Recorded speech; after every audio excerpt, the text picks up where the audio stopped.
What's up gamers? If you've recently seen Artindi's new animation collab video, you might have seen some of my parts in there.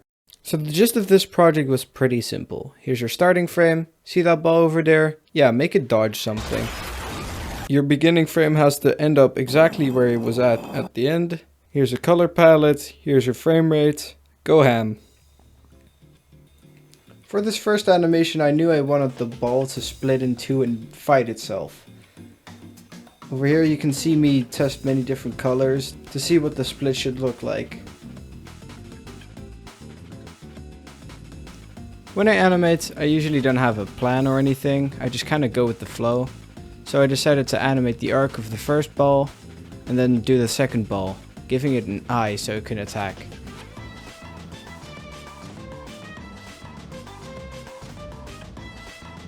After drawing the first ball dodging, I made the evil ball shoot out a big laser.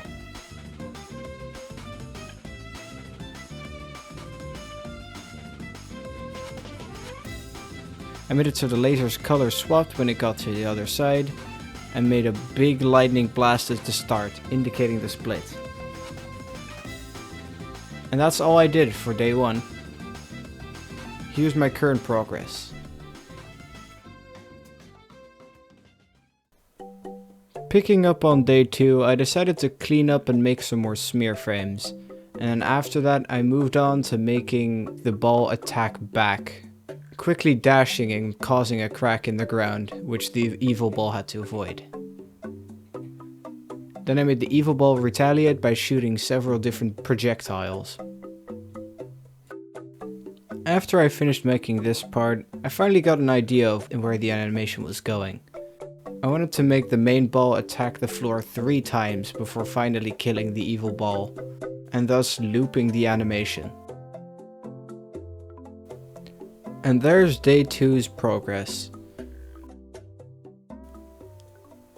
For day 3, I made the final 2 attacks that the main ball would do to retaliate and finally loop the animation. Then afterwards it would be onto in-betweening and cleaning up.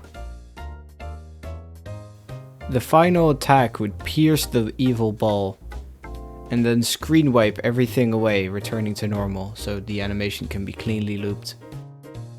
I wanted the final hit to have a lot of impact, so I added a lot of frames where it would hold on the action.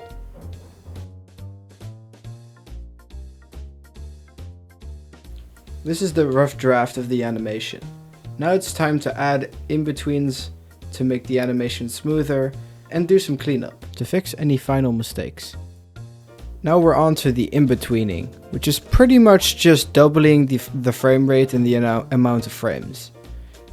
You see, I've been animating on 6 FPS this entire time, but the project is supposed to be in 12 FPS. So now I'm gonna make a new frame in between every single keyframe.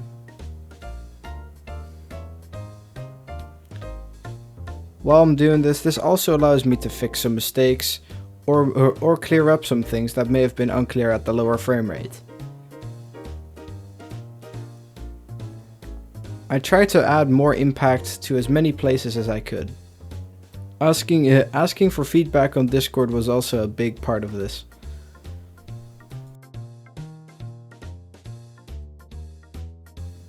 And here's the final result.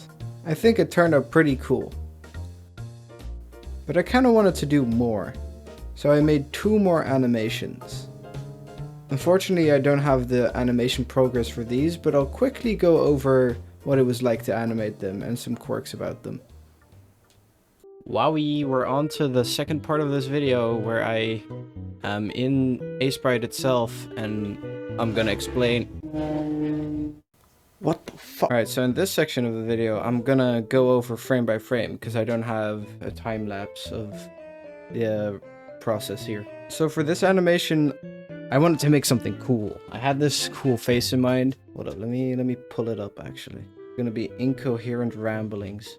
So as I was working on the animations for one of my new games, I made this animation.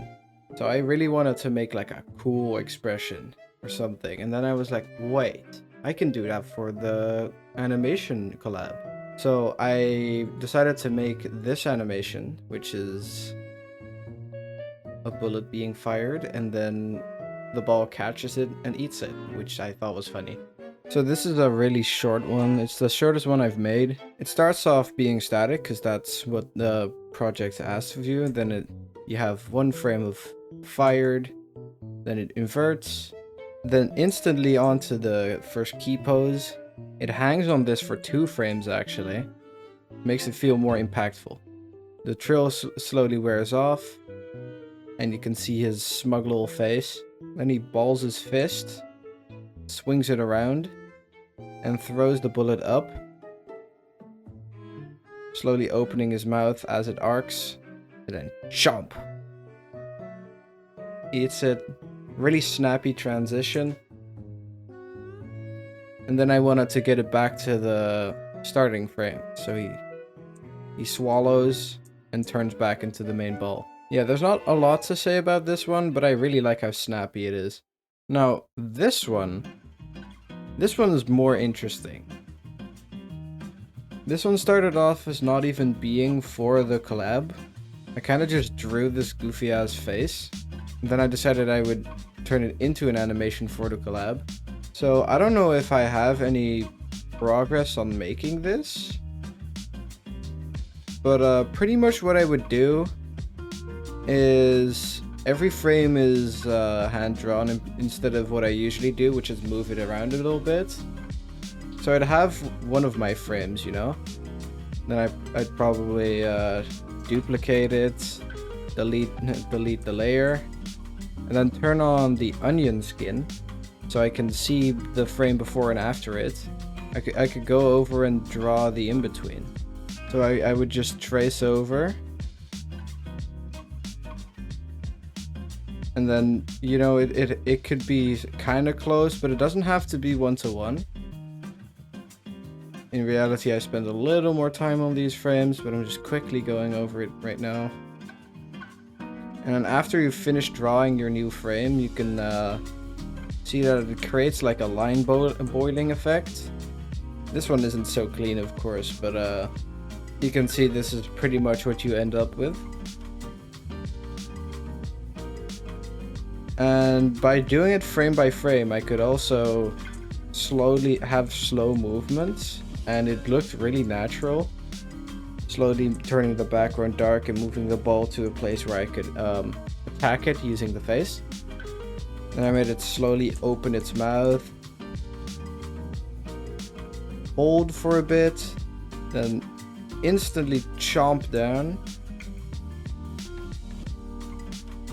And like hold on it. They make it look like it was chowing down. Really going crazy on the eyes here as well. Then he almost gets the chomp, but then the ball does, I don't know, whatever this is. Breaks his teeth. This is a funny frame. And he's like, ah! And he fucking dies. Oh, and I also added this little underlay effect that's always one frame behind the main movement of the guy. I asked some people on Discord if it looked better, and they said yeah, so that's kind of what I went with. So yeah, I'm pretty proud of this one. It's pretty funny. Not like stuff I do usually, but it turned out pretty good. And that's probably all I'm gonna go over right now. So if you somehow made it this far in the video, definitely go check out the full collab because it turned out really cool. There's some really cool animators in there. The link is probably on screen somewhere or everywhere actually. Just click it and you'll probably find it. Oh god, an explosion!